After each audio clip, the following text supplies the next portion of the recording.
McDermott I enjoy as an actor.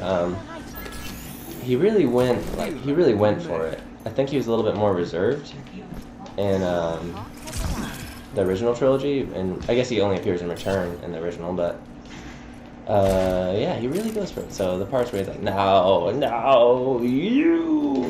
know, die and all that stuff. Sometimes I like it, sometimes I don't. But you know, he embodied that character, and he is the Emperor, and so curious to know who Supreme Commander Snoke is, or sorry, Supreme Leader Snoke. Yeah, I think it's funny given recent events that so many people are like, I can't, you know, it's unrealistic that the First Order would, you know, that the Empire would persist and the First Order would come from the, you know, the dregs of the Empire, and now we're just like, doesn't seem so unrealistic, does it? But yeah, that's just sad stuff. So back to the original trilogy, A New Hope. Favorite side character. Must say Biggs Darklighter gets the shaft story-wise, because he was supposed to be.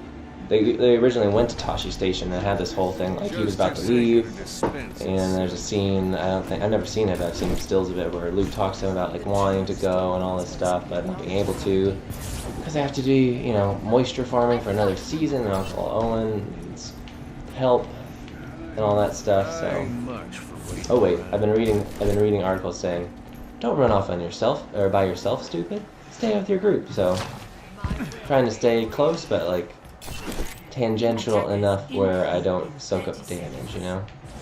Because I know there's some stuff gets a little precarious over here, because they can come through here, so. Don't run off on your own is the main advice they gave. They said, try not to die, stick with your team, fulfill your role. Know your role, as Stone Cold would say, right? Stop and payload. Oh! Jump too high. Don't get caught. Looks pretty crazy.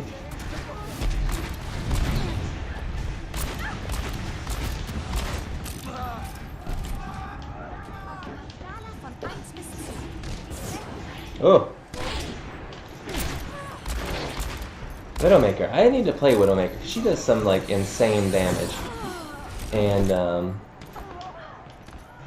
need to feel that. Gotcha. No payment required. This one's on the house. Oh, ah! I should have dashed back. Don't die. That's what they said. Don't die.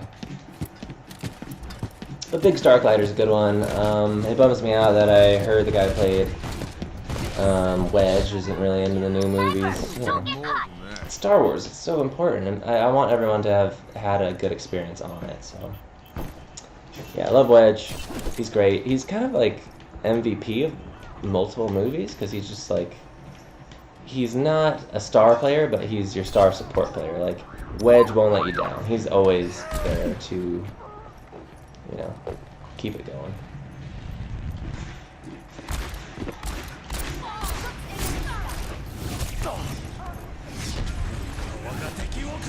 Oh!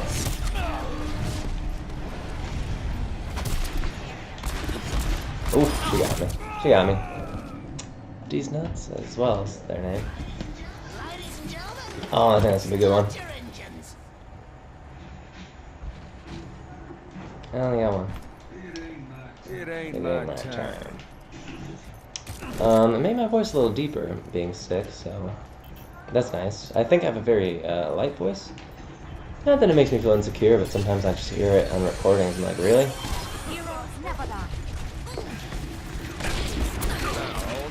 Oof.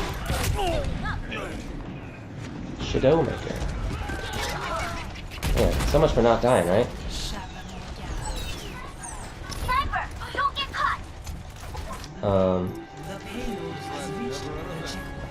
Not our best. Our best effort so far. Coming at you. Got it. It's time. How many people did I get? One? Man, I should have waited until I was like behind them. And that was another thing they said, don't be so precious with your ultimates, but make sure you use them at an appropriate time, which is like, duh, but also, you know, good advice. Anyway, Biggs would be my number one. It's weird because he doesn't really have, there's no reason to feel bad that he dies, besides he's a human being, and that's always kind of tragic. But at the same time, like, there's something very likable about that actor, and so when, I think it's also a testament to,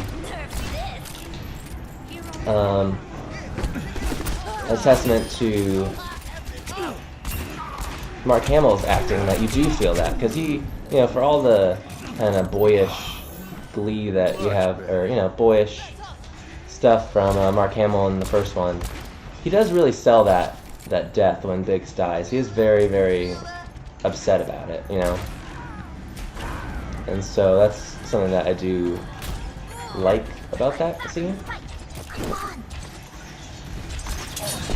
Oh.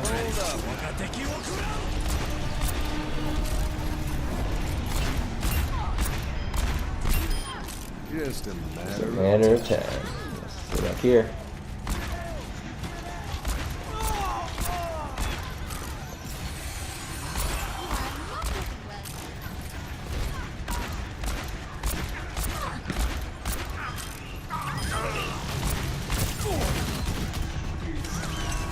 Come on, come in here.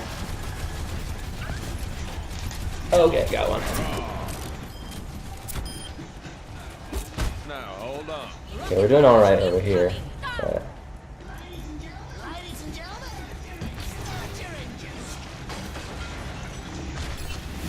Oh!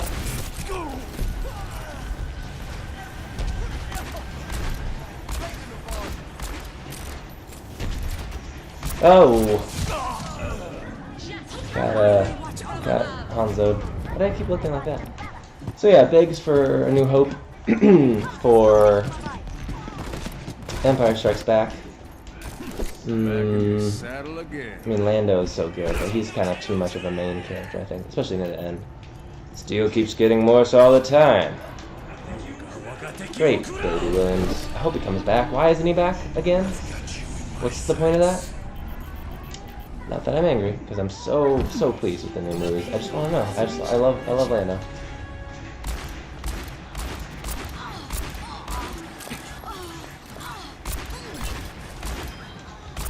So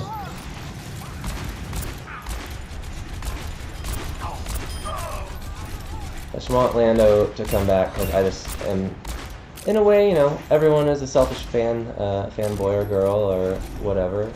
In their own way, and that's definitely my thing. Is I would love to see Billy D. Williams. Everyone else has got their chance to come back, you know, and this would be nice to see him come back. So. Well, maybe we'll see it happen. I don't know. If it happens in Last Jedi, I'll lose my mind. I've heard there's so much payoff and so many cool, like, little geeky things. I'm really, really excited. I see it Thursday night at 8. Just gives me all giddy talking about it. Anyway. Ooh, so still on. I mean, Boba Fett, obviously. I could choose him for Return. I feel like, oh no. He's best used in, Empire. Not because he doesn't do anything, but, ooh.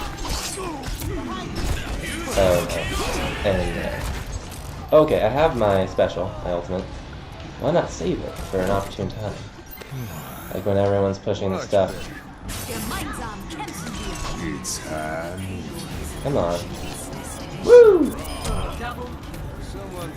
Someone call the Undertaker. Oh no. Jump back. Yeah, I'd say Boba Fett, because he's definitely best utilized in the second movie. And doesn't have a death scene, maybe death scene, that makes it a, you know, return pseudo-death scene for Boba Fett makes him seem very ineffectual, and it's very disappointing. I have a really good idea about how to, not retcon it, but change it. Not change it. To make Boba Fett what I believe he deserves to be.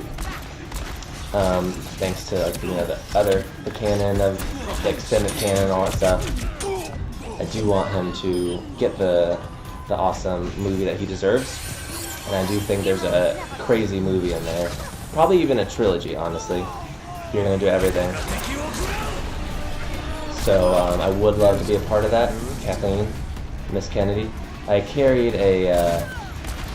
She used to come into a restaurant near where I worked in Aspen, or the restaurant I worked at, and apparently, like, I never saw her, but I wrote a letter about it with my pitch for the movie in case I ever saw her, because that would be like my ultimate like dream role.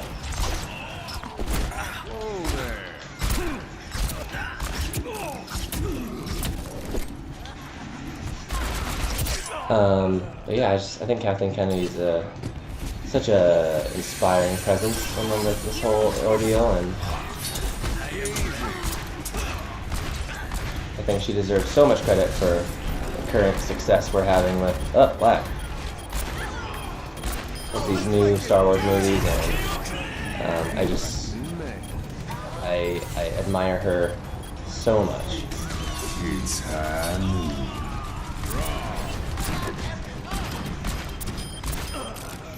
But yeah, so Boba Fett, I can make it cool. Hire me, please. Lucasfilm / I guess Disney now. Man, LucasArts made some awesome games back in the day. I'm on fire. Farah's again. I will watch over you. You'll Overwatch me? Push off. So good thing there's not team damage in this. 30 seconds remaining. Wake up and hold on to the I knew he was just gonna bullseye me in the face. 10 deaths to 18 eliminations, not the worst, but we're gonna win, I think. And it was looking a little fraught for a second there, so I'm happy about it. Should get some good XP for this one. Got 2 golds. Not enough to make a real big dent, but yeah, 18 kills. I'm feeling pretty good about that. Feeling good about McCree, my McCree skills. Overtime. I thought we were gonna get victory.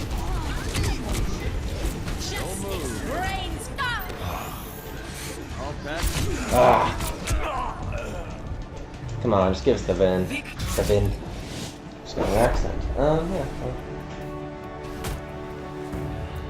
Woo! I just want that loot crate. Play of the game.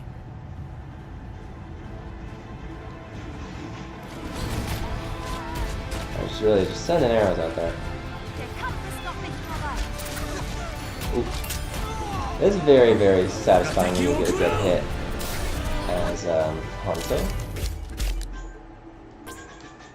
Impressive, really impressive healing by Arctic Bananas, and a cool name, so silly name. Yeah, so now we're to return. Favorite side character. Ooh, Bib Fortuna, because he just seems like a beleaguered kind of fool character. I definitely feel like there's an Iago sort of Othello drama that we could have got if that had gone on longer. He is kind of a moron, but he does have creepy hands, which is always good in antagonistic presence in a movie. Such a rich just cast of characters in Jabba's palace. I remember when I was a kid, I had a pop-up book about the Gamorrean guard that falls into the Rancor pit with Luke, and it disturbed me so much because it was about like him waking up, getting, you know, caffeine or whatever, drinking it, talking to his family, his wife, his child, getting ready for the day. He's almost up for a promotion or something like that. I might just be adding stuff to make it better, but gets to work. You know, he doesn't love it, but he's not super sad about it. He just wants to get home to his family. Falls into the Rancor pit with Luke, and is then promptly just eaten by the Rancor. And that's the end of a children's pop-up book. So disturbing to me as a child, and now. As I said before, mean-spiritedness really gets me. And that, like, man, that was just so tragic and sad. I was very sad about it. So yeah, not my favorite. Round 1. Capture the objective. Don't go at it alone. Teamwork, important.